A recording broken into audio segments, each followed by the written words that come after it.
Favourite serials இனி டிவிக்கு முன்பே சன் நெக்ஸ்ட் ஆப்ல ஜாலியா எல்லாருக்கும் முன்னாடியே பாருங்க.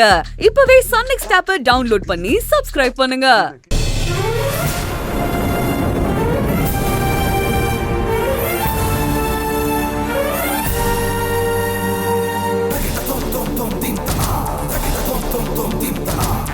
என்னங்க அது வந்து அம்மா அவ்வளவு பிடிவாதமா இருக்காங்க, உன்னை அடிச்சிருக்காங்க. அவங்க மட்டுமா? நானே உன்னை அடிக்கிற அளவுக்கு வந்துட்டேன்.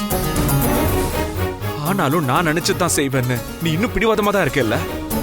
இல்லங்க நான் பேசாத மகா. பொண்ணுங்களோட செல்ஃப் ரெஸ்பெக்ட பத்தி அவ்வளவு பேசுவ. அகிலாவுக்கு மட்டும் செல்ஃப் ரெஸ்பெக்ட் இல்லையா? ஒருத்தன் உன்னை எனக்கு பிடிக்கல, எனக்கு வேண்டான்னு சொல்றான். அதுக்கப்புறமா அவனுக்கு அகிலாவை தான் கட்டி வைப்பேன்னு அப்படி என்ன பிடிவாதம் உனக்கு? இங்க என்ன நடக்குதுன்னு தெரிஞ்சதுக்கு அப்புறமும் எதுக்கு அவளுக்கு தப்பான ஒரு நம்பிக்கையை கொடுத்துக்கிட்டு இருக்க? நான் பேசினதை கேட்டுட்டு நீங்க கோவப்படுறீங்க. ஆனா ஏன் அப்படி பேசினேன்னு கேளுங்களேன்.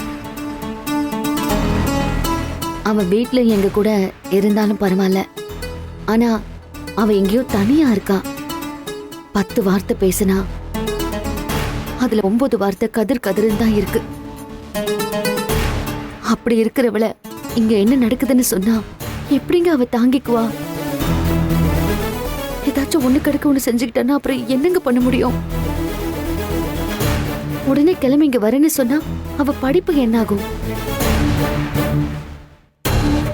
அப்போ அகிலாவை சமாதானப்படுத்த மட்டும்தான் நீ இதெல்லாம் பேசுற.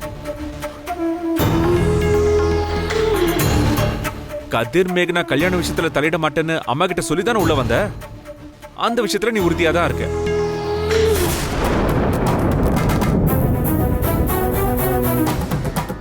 அந்த மேகனா பின்னாடி இனிமே எந்த ஆதாரத்துக்காகவும் போக மாட்டேன்.